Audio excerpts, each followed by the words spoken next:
시인 괴테가 자기가 보는 관점에서 인생에 실패하는 두 가지 요인이 있다, 그렇게 말을 하는 것을 볼 수가 있겠습니다. 사람마다 생각하는 게 다르고 살아가는 게 다르겠지요. 근데 괴테는 인생을 살면서 느끼는 게 두 가지 때문에 대부분 실패하는 경우가 많다. 첫 번째는 공포심이라는 단어고, 두 번째는 교만이라는 단어입니다. 교만하면 사람들 별로 안 좋아해요. 내가 돈만 많으면 될 것 같지요. 우리나라의 총수들 물러가라고 자기의 직원들이 외치고 데모하는 것을 볼 수가 있지요. 사람들은 교만한 사람을 싫어할 뿐만 아니라 성경도 교만한 자는 패망의 선봉이다. 또 한 가지는 살아가면서 사람들이 자꾸 공포심을 갖는답니다. 어떻게 우리 집안이 온전한가지, 우리 자식들이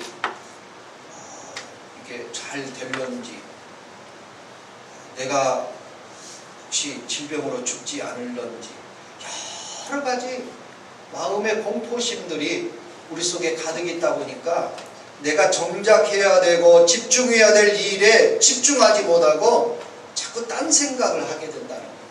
그래서 이 공포심과 교만이 괴테가 봤을 때는 인생을 실패하는 큰 두 가지 요인이다, 그렇게 이야기를 합니다. 제가 오늘 설교를 준비하면서 이 포비아라는 공포심에 대한 글들을 쭉 읽어보니까 628가지의 공포를 분류를 해놨더라고요. 여러분, 628가지의 공포증이 있답니다, 우리한테. 나 읽어보면서 이 세상에 이런 공포를 우리 인간들이 가지고 사는구나. 그 중에 몇 가지만 제가 보니까, 대인공포증, 사람을 싫어하고 사람 만나는 것을 두려워하는 사람들이 대인공포증입니다.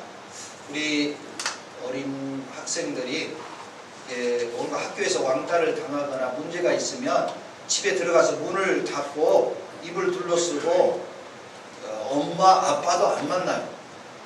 그래서 이 사람이 공포증이 생기면 사람을 안 만나려고 하는 거예요. 그리고 직장생활이 왜 힘들고, 그리고 왜 군인들이 탈영하고 총을 들고 쏘는 줄 아세요? 지긋지긋한 거예요. 네모반 아이들이 너무너무 힘든 거예요. 그래서 이 사람에게 있는 공포증이 우리에게 너무나 많습니다. TV에 보면 산속에 들어가서 혼자 다슬기 잡아먹고 풀 뜯어먹고 사시는 분들 계시죠. 물론 병이 들어서 치료하기 위해 가신 분들 빼고는 사람들이 싫은 거예요. 사람들 피해 도망간 거예요, 사실은. 여기 계신 분들도 무인도에 가고 싶거나 아무도 살지 않는 곳에 가고 싶을 때가 많이 있을 것입니다. 폐소공포증이 있습니다. 좁은 공간 안에 엘리베이터 속에 갇힌다든지 이런 일을 당하고 나면 어디 이렇게 좁은 공간에 들어가는 것을 굉장히 두려워합니다. 높은 사다리나 그리고 고소공포증이 있어서 비행기를 못 타는 분들이 계세요. 말로는 김일성 씨라든지 김정은 씨라든지 이런 분들이 비행기를 안 탄 이유가 높은 곳. 김일성 씨 같은 분은 독립장군이거든요. 독립투사 장군인데 장군도 높이 올라가는 게 두려운 겁니다. 뿐만 아니라 질병의 공포가 있습니다. TV 보다가 그 의사들이 하는 말을 들어보면 나하고 증상이 똑같은데, 그래가지고는 내가 이게 간암이 아닌가 위암이 아닌가, 나도 모르게 암의 공포증에 이 사람이 시달리는 거예요. 그리고 병원에도 못 가요. 왜? 진단받아서 암이라고 이야기할까봐. 늘 그 다리가, 오른쪽 다리가 마비가 오신 아주머니가 계시는데, 이러다가 내가 이 다리를 못 쓰는 게 아닌가, 자꾸 감각이 죽고 그러는 거예요. 이분이 병원에 가지도 못하고 다리가 마비되면 어떻게 하나 다 염려하는 증세가 있었어요. 그런데 식당에 가서 그 상대방 부부와 우리 부부가 같이 4명이 식사를 하는데 다리가 감각이 자꾸 없어지는 것 같아요. 그래서 밥을 먹다가 다리를 확 꼬집어 봤어요. 그런데 아무 감각이 없는 거예요. 큰일 났다. 나는 이제 돌아다니도 못하게 생겼다.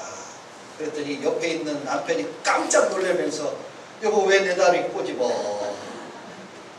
내 다리를 꼽는다는 게 옆에 남편의 다리를 꼬집은 거예요. 그렇게 공포심이 있으면 식사도 못하고요. 내 다리인지 남의 다리인지 구분도 못해요.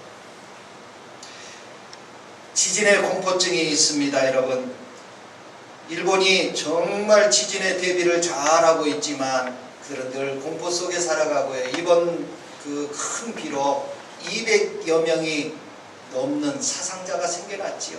비만 오면 흔들리기만 하면 공포증이 솟아납니다. 어둠의 공포증이 있어서 우리 어릴 때 직관을 못 갔잖아요. 요강 갖다 놓고 방 안에서 살았어요. 무서워서. 사람들이 많은 광장에 가는 것도 공포증입니다. 오늘 하루 종일 얘기해도 628가지를 다 이야기 못하는데, 여러분, 사람들 앞에서 웃기는 코미디언 개그맨들이 사람들이 두렵고 그 사람들 앞에서 공포증이 생겨나서 쉬겠다 그러잖아요. 세월호 속에서 살아남은 사람이 있다면 그 사람은 다시는 배 안 탈 거예요. 절대로 배를 타고 어디 여행하는 일은 죽을 때까지 하지 않을 것입니다. 그래서 우리는 자꾸 인생이 좁아지고 인생이 나도 모르게 제한적인 사람이 되다 보니까 괴테가 말한 것처럼 내 마음의 공포심과 교만함이 나를 자꾸 실패되게 하는 길로 이끌어간다 하는 것입니다. 오늘 성경에 이 배 위에서 공포심을 가졌던 276명에 관한 말씀이 되겠습니다. 20절 말씀 시작. 여러 날 동안 해도 별도 보이지 아니하고 큰 풍랑이 그대로 있음에 구원의 여망마저 없어졌더라. 아멘. 바울이 1차, 2차, 3차 전도 여행을 끝냈고요. 4차 전도 여행 때 이제 그 로마의 시민권을 가지고 있었기 때문에 그 이스라엘 땅에 그 재판을 하지 못하고 죄인으로 호송되어서 로마로 가는 길입니다. 그 로마로 가는 길 속에서 배를 타고 가는 중이었어요. 그래서 이 그림을 한번 보시도록 하시겠습니다. 로마에 가는 4차 전도여행이지만 사실은 죄수로 끌려가는 것입니다. 오른쪽에 있는 노란색의 이스라엘 땅에서 배를 타고 출발해 가지고 지금의 터키 밑에 쪽에 이렇게 들렸다가 크레타 섬이라고 하는데 그 성경에는 그레데 섬을 지나서 갈까 말까 망설이다가 이제 가게 됩니다. 그래서 왼쪽에 이탈리아 쪽으로 가게 되는데 빨간 원안에 의해서 일어났던 사건이 바로 유라굴라 지중해에서 부는 광풍입니다. 광풍이라는 말은 미친 바람이라는 뜻이지요. 그러니까 바람이 한쪽으로만 부는 게 아니라 미친 사람처럼 왔다 갔다 하면서 부는 겁니다. 이 배는 276명이 타는 알렉산드리아호라는 그런 배를 타고 가게 되는 일입니다. 유라굴라 광풍이 부니 처음에는 그 짐들을 다 버렸어요. 그래도 안 되니까 배를 움직이는 기구들도 다 버렸어요. 그래도 안 되니까 이제 굶는 자가 생겨나고 그리고 먹을 수 없는 지경에까지 이르게 되는 것입니다. 바람은 계속 불고 해와 달은 보이지 아니하고 짐을 다 버렸기 때문에 먹을 것이 없어서 그들은 죽음의 공포를 배 위에서 지금 느끼고 있는 것입니다. 더 중요한 사실은 계속된다는 겁니다. 몇 날 며칠이 계속된다는 것입니다. 이런 공포심 속에서 이 문제를 해결하는 지도자가 없습니다. 이 뱃속에는 276명뿐만 아니라 3명의 지도자가 그 배에 타고 있습니다. 그런데 이 배에 타고난 이 지도자들이 이 유라굴라 폭풍의 죽음의 공포심을 이기지 못하게 하는 겁니다. 우리 11절 말씀을 읽어봅니다. 시작. 백부장이 선장과 선주의 말을 바울의 말보다 더 믿더라. 다음 주에 연결해서 설교를 드릴 겁니다만은 이 배에 광풍이 부니까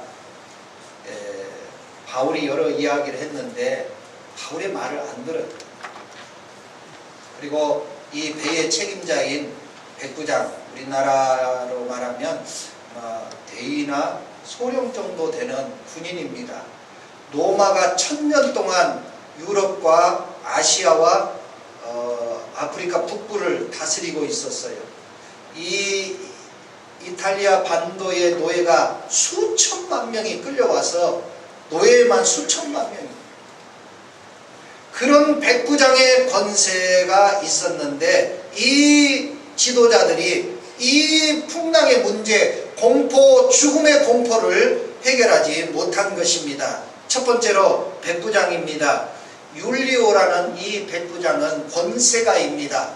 로마가 전 세계를 지배하고 있었던 이 시절에 이 백부장은 권세 있는 자입니다. 사람을 죽일 수도 있고 살릴 수도 있고 나라를 망하게도 할 수 있는 그런 권세가인데 유라굴라 폭풍을 어찌할 수 없고 276명을 살릴 수 있는 방안이 없습니다. 아까 말씀드린 일본에서 200명이 그 폭우 때문에 사람이 죽었는데 그 일본의 지지를 받고 있는 총리는 그 시간에 술 먹고 있었죠. 참치, 비싼 참치 잘라놓고 백성들은 물에 빠져 죽어가고 있는데 백성의 지도자는 술 먹고 있는 거예요. 여러분의 왕이 여러분을 살려낼 거란 착각을 하지 마세요. 여러분에게 피해만 안 끼쳐도 너무 감사한 일이잖아요. 그 선진국이 백성들은 무죄에 빠져서 죽어가는데 지도자는 술 먹고 있어요. 그 참치 한 점이 3만 원이랍니다. 한 점 먹어도 3만 원. 백부장은 이 공포심을 해결할 수가 없었어요. 두 번째로는 선장이 탔습니다. 선장은 우리나라 세월호 선장은 자기 살겠다고 팬티만 입고 밖에 나와서 목숨을 건졌지요. 근데 그 속에 수많은 학생들이 죽어가는데도 안 살려요. 못 살려요. 자기만 살아나는 거예요. 276명을 이끌고 가던 이 선장은 2000년 전의 배입니다. 지금 성경에 나와 있는 얘기가 1900년 전 가까이 되니까 2000년 전에 만든 배인데 2000년 전에 276명을 태울 수 있는 배면 대단히 큰 배입니다. 큰 배를 이끈다는 것은 그만큼의 배를 움직일 수 있고 이런 날씨라 이런 모든 것을 다 통달하고 있는 전문가입니다. 전문가. 이 전문가가 이 배에 타고 있는 사람들을 살려내야 되는데 살릴 수 있는 길은 짐을 버리는 일하고 그 다음에 그 배의 기구들을 다 버리는 일 외에는 하는 일이 없어요. 여러분, 선장도 전문가이지만 그들의 공포심과 죽음의 문제를 해결하지 못했어요. 마지막 세 번째로 선주라는 사람이 있는데 276명의 배를 만들 수 있는 사람이면 그 선주는 대단한 재력가입니다. 엄청난 재력을 가지고 있었던 사람이지만 276명의 공포심을 해결하지 못했고요. 그들을 살려낼 비결이 없는 것입니다. 권세가도 재력가도 전문가도 기술자도 이 유라굴라 폭풍을 이길 수 없습니다. 그런데 오늘 마지막 지도자인 이 영적인 지도자인 바울은 오늘 우리에게 이렇게 말씀합니다. 따라서 합니다. 이제는 안심하라. 한 번 더요. 이제는 안심하라. 22절 말씀 시작. 내가 너희를 권하노니 이제는 안심하라. 너희 중 아무도 생명에는 아무런 손상이 없겠고 오직 백분이니라. 아멘. 여러분이 교회 나와서 목사의 말씀을 들어야 될 중요한 이유가 있어요. 여러분이 이 시간에 다른 일을 볼 수도 있고 TV를 볼 수도 있고 야외 나가서 해수욕장 가서 즐거운 시간도 가질 수 있겠지요. 근데 목사는 어떤 일 속에서도 그냥 죽읍시다. 우리 이제 굶어 죽읍시다. 해와 달이 보이지 아니하니 우리 포기합시다. 절대 이 강단에서 그런 말 안 해요. 바울 선생님이 선장도 선주도 그리고 백부장도 어느 누구도 그들에게 희망적인 말을 하지 못했어요. 너무나 잘 알고 있어요. 이제는 죽는 것이 그들의 눈에 보기에 이제는 죽는 것이 그들에게 마땅한 이치라는 거 너무 잘 알고 있어요. 근데 그 속에서 오직 영적인 지도자인 바울만이 이제는 안심하라 이야기해주는 사람은 영적 지도자인 바울밖에 없었어요. 교회 나와서 여러분 우리 다 같이 죽읍시다. 이제 다 같이 끝냅시다. 그러지 않잖아요. 여러분 교회 나오셔서 하나님 말씀을 들어야 될 중요한 이유입니다. 어느 누구도 276명의 공포심을 해결해 주지 못했어요. 영적 지도자인 이 바울만이 이 문제를 해결해 주고 276명을 안심시켜 주십니다. 제가 몇 해 전에 허파 쪽에 폐 쪽에 볼기가 이렇게 하나 나서 그걸 수술을 하려고 하는데 간의 수치가 떨어지지 않아서 수술을 계속 미루었습니다. 근데 제가 뭐 엄살 떨고 뭐 그런 스타일이 아닌데 계속해서 한 열흘 동안을 수치가 떨어지지 않아서 수술을 못 하겠다고 하니까 그래도 이제 더 이상 미룰 수 없어서 수치가 안 좋지만 수술하겠습니다. 불안한 마음이 들더라고요. 솔직한 심정에 야 이거 뭐 수치가 안 되는데 이게 수술하면 잘못되는 게 아닌가. 수술실 들어가서 그 의사 선생님이 목사님 수술하기 전에 제가 기도할 거예요. 예, 기도해야지요. 제 손을 붙들고 의사 선생님이 기도하더라. 누군지도 잘 모르겠어요. 하나님 목사님 수술하는데 여러 수치들이 안 좋지만 수술을 진행합니다. 하나님이 도우소서. 간단히 기도했는데 제 손을 다시 붙잡더니 목사님 제가 기도해서 안심하지 마시고요. 하나님께 기도했으니 하나님이 목사님 도와주실 겁니다. 안심하세요. 얼마나 안심이 되는지 제가 그렇게 가슴이 쫄지를 몰랐어요. 저 대범하다고 생각했는데 그 순간에 그분이 기도해주고 목사님 안심하세요. 그 말이 너무 위로가 되는 거예요. 너무 위로가 되고 힘이 되고 용기가 되더라고요. 말 한마디 그분이 잠깐 기도했거든요. 잠깐 기도했는데 그 기도와 그 손잡아주고 말 한마디 안심하라는 얘기가 얼마나 위로되는지 모르겠어요. 사람은 한없이 어떤 위기에 닥치면요 한없이 약해져요. 한없이 약해져요. 여러분에게 목사가 있어야 되고 여러분이 다니는 교회가 있어야 되는 이유가 그겁니다. 여러분 찾아와서 손잡고 기도 한번 해주는 것이 별것 아닌 것 같지만 큰 힘이 되고 우리 권사님들이 집사님 염려하지 마세요.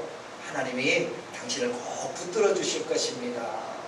그 말 한마디가 큰 용기가 되고 힘이 되는 겁니다.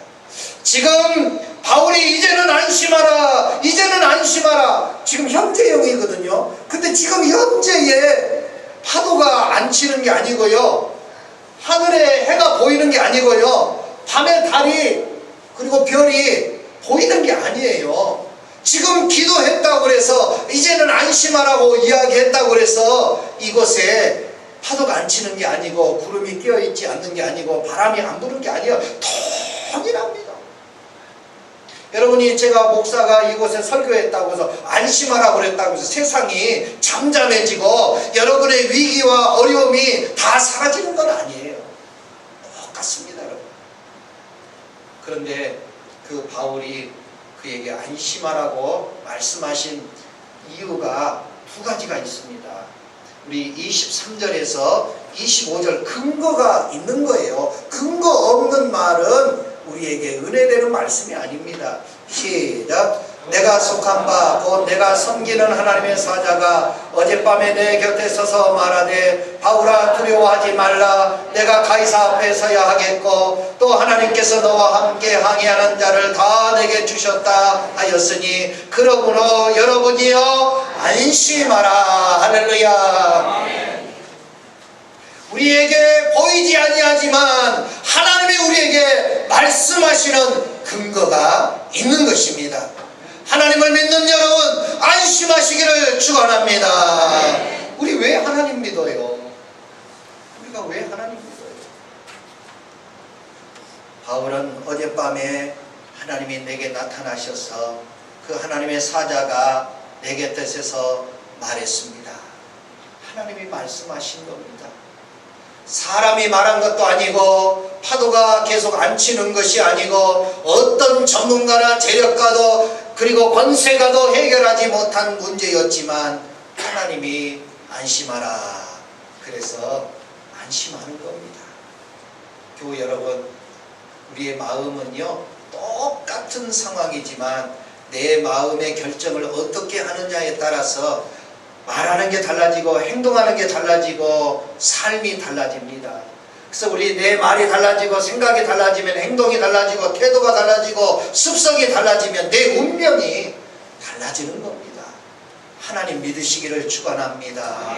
바울은 하나님의 말씀을 굳건히 믿었습니다. 그래서 25절 하반부에 시작. 나는 내게 말씀하신 그대로 되리라고 하나님을 믿노라. 할렐루야. 하나님 믿으시기를 축원합니다. 우리 하나님 믿고 사는 것이 믿음이잖아요.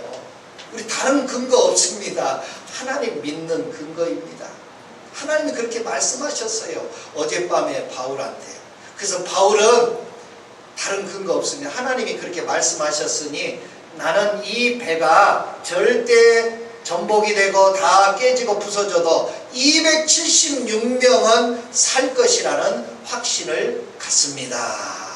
그러니 여러분 하나님 말씀하셨으니 안심하십시오.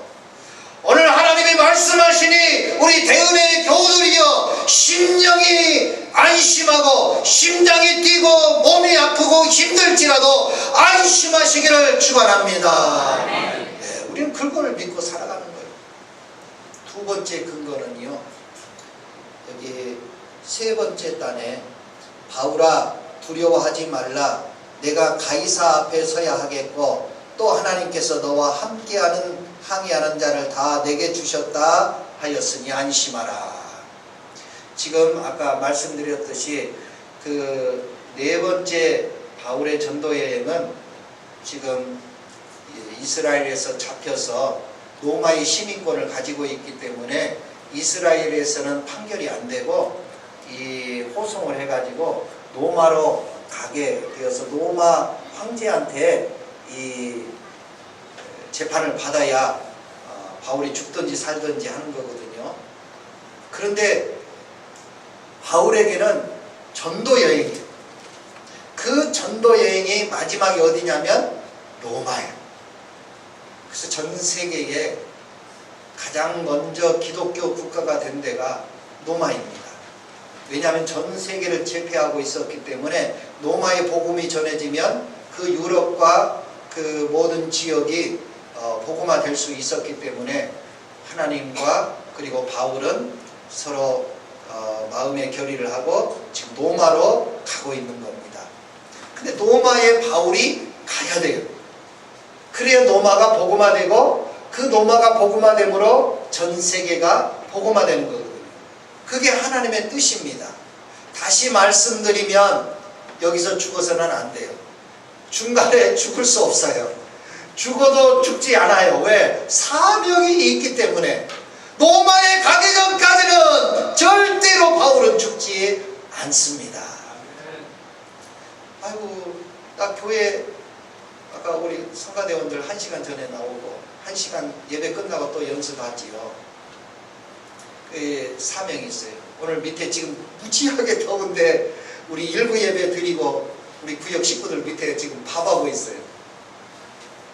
우리 교사들 이제 여름 성경학교 이번 여름에 또 금요일날 우리 중고등부 다음 주에 우리 아동부 유치부 정말 땀 흘리고 애쓰죠. 가만히 있기만 해도 힘쓰는데 아이들 가르치기 얼마나 힘듭니까? 아이들이 너무 힘들게 하는데 그 시간에 잠을 자야 되는데 안 자니까 방석을 갖다 눌러갖고 죽여버리잖아요.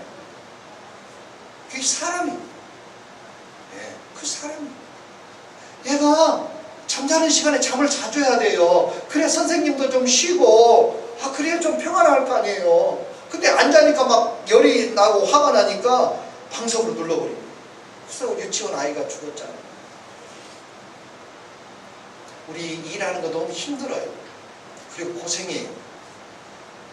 그런데요, 이걸 깨달아야 돼요. 하나님이 내가 가이사 앞에 서야 하겠고 그 로마로 가야 되는데 너는 여기서 죽지 않아. 바울아, 두려워하지 말아라. 사명이 있는 자는 안 죽어요. 그러니까 여러분이 땀 흘리고 여러분이 하나님의 일을 열심히 하고 주의 일에 내 최선을 다한 자는 죽지 못해요. 죽을 수 없어요. 그러니까 하나님의 일을 열심히 하는 자는 축복이요, 안 축복이요? 말은 잘하네요. 여러분 축복입니다. 생명이 죽지 않아요. 그래서 하나님의 일을 하는 자들은 오히려 감사해야 되고 땀 흘리는 자는 감사해야 되고 속상하는 자들은 더 감사해야 돼요. 속상하는 게 낫지 죽는 것보다는 낫지 않겠습니까? 사명이 있는 자는 하나님이 죽이지 않아요. 죽을 위기 속에도 살려요. 그래서 이 다니엘의 세 친구는 쇠를 녹이는 2000도의 불꽃 속에 들어가도 주의 영이 함께해서 살게 해주셨고요. 사자굴 속에 들어갔던 다니엘은 하나님이 사자의 입을 막으시고 살려주시잖아요. 아직 할 일이 남아있는 자는 하나님 살려주시더라고요. 그 여러분 사명을 갖는 게 얼마나 중요한 일입니까? 사랑하는 교회 여러분 교회 일을 하셔야죠. 사명 감당하셔야죠. 그게 내 생명을 유지하고 바울아 두려워하지 말아라. 바울아 안심하라. 하나님 말씀해 주시는 겁니다. 사랑하는 교회 여러분, 나는 이 말씀을 믿습니다. 나는 로마에 가야 되겠고 나는 로마까지 가야 이 내 생명이 끝난 줄 알고 있습니다. 그러니 276명이여 두려워하지 마십시오. 공포심을 이긴 것은 하나님을 믿는 믿음과 그리고 하나님 일을 하는 사명, 이 두 가지가 그에게 공포심을 이기게 하는 축복으로 채워주신 것입니다. 이 목사도 사실은 두려움이 없다고 말할 수 없어요. 근데 어느 순간부터 내가 생활 속에서 여러 가지 어려운 문제가 있고 교회 목회하는데 어려움이 있고 여러 가지 공포심이 없다고 말할 수 없는데 그래, 하나님이 나를 살려주시는 동안까지는 내가 두려워하지 말고 기쁨으로 내 봉사해야 하고 목회를 해야 되겠다. 단단히 내 스스로 결심하고 결단합니다. 주변에 어떤 환경이 일어나도 여러분 지금 하늘에 별이 보이지 않고 달이 보이지 않고 해가 보이지 않고 풍랑은 그대로 있고 먹을 양식은 다 떨어졌다고 이야기했는데 우리도 상황은 동일합니다. 이 속에서 하나님 말씀을 믿고 사명 있는 자는 안심하라는 주의 말씀을 듣고 평안하게 안심하고 살아가는 것입니다. 안심하시기를 축원합니다. 광풍이 일고 공포심이 우리를 끌고 가지만 인생의 끝이 아닙니다. 한나는 그 인생의 광풍이 불어서 둘째 부인하고 싸우고 그리고 남편하고 눈물을 흘리면서 너무 힘들다고 가정에 풍랑이 일어났고 교회에 와서 엎드려 기도할 때 너무나 힘들고 공포심이 강하다 보니까 여인이 교회 안에서 술 취한 것처럼 기도했잖아요. 그런데 우리 지난주에 엘리 제사장에 대해서 말했지만 못된 엘리 제사장이 와가지고 그 여인의 이야기를 듣고 술 먹고 기도하지 말라고 얘기했는데 나 술 취한 것 아닙니다. 우리 집안에 아이를 못 낳아서 불화가 있고 풍랑이 불고 너무 불안하고 힘듭니다. 딸아, 너의 말을 듣고 보니 하나님께서 너의 기도를 들어주실 것이다. 딸아, 이제 평안히 가라. 여러분, 지금 간다고 해서 내가 임신 안 되는 내 몸이 갑자기 임신되는 게 아니에요. 그리고 집에 가봤자 지금 둘째 부인은 아기를 낳아가지고 자기를 뱁새 눈으로 쳐다보고 있고 가정의 불안은 계속되고 있어요. 근데 한나가 사무엘상 1장 18절에 엘리 제사장이 그 못된 제사장이 딸아 이제 평안히 가라 17절에 이야기하니까 18절에 한나가 이렇게 대답합니다. 시작. 이르되 당신의 여종이 당신께 은혜 있기를 원하나이다 하고 가서 먹고 얼굴에 다시는 근심빛이 없더라. 할렐루야.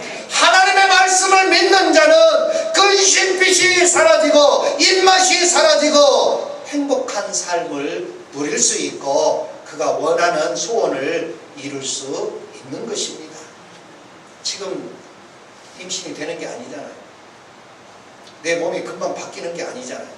그런데도 한나는 제사장이 하는 말씀을 그대로 가슴에 믿고 평안하라는 말씀을 믿고 평안하고 안심하라는 바울의 말을 믿고 안심하고 여러분이 예배당을 떠나서 직장으로 가정으로 여러분의 삶의 터전으로 나간 사람과 저건 좋은 말씀이야 그런 사람과는 천지 차이가 납니다. 이 한나는 전혀 근거가 없지만 제사장이 그렇게 말씀하셨으니 내가 그렇게 살겠습니다. 하나님의 말씀을 덧입어서 내가 은혜를 받겠습니다. 그리고 가서 먹었어요. 여러분, 내가 공포심이 가득하면 안 먹어져요. 그리고 내 몸이 호르몬이 나올 것도 더 안 나와요. 그리고 근심하면 임신할 것이 더 안 돼요. 그런데 평안하라는 말씀을 듣고 평안하고 먹고 마시고 즐거워하고 근심이 떠나갔더니 사무엘이 임신되고요. 그리고 얼마 후에 사무엘뿐만 아니라 5명을 더 주셨어요. 여러분이 예배당에 나와서 하나님의 말씀을 듣고 어떤 사람은 그래 내가 아직 사명이 있고 하나님이 말씀하셨으니 내 안심하고 살아가리라 그렇게 살아가신 분하고요 에이 저건 좋은 말씀이지 그렇게 살아가신 분하고는요 그 결과가 전혀 달라집니다. 한나와 같이 주의 종이 강단에서 말씀하실 때에 여러분이 그 은혜 있기를 원하고 내가 그 말씀 따라서 평안하게 살아감으로 말미암아 먹고 마시고 근심이 떠나가시기를 축원합니다. 바울과 같이 이제는 안심하라는 주의 말씀을 듣고 세상에 나가서 두려워하지 말고 공포심 갖지 말고 여러분이 안심하고 살아가시면 여러분의 생애가 문제가 풀려지고 그리고 먹고 마심으로 공포가 사라지고 두려움이 사라져서 강건하게 힘있게 인생을 살아감으로 마침내 배가 육지에 걸리게 되고 276명 한 명도 죽지 아니하고 다 다 살게 되고, 다음 주에 말씀드릴 거지만 지금까지 믿지 않았던 276명이 바울의 말을 믿고 따라갈 때 노마에까지 안전하게 목적지에 가서 마침내 그들의 뜻을 이루었습니다. 우리 대은혜 성도들이여, 인생의 항해에 배를 타고 가실 터인데 하나님의 말씀을 믿고 살아가심으로 여러분이 원하는 목적지까지 안전하게 가시기를 주님의 이름으로 축원합니다. 기도하겠습니다.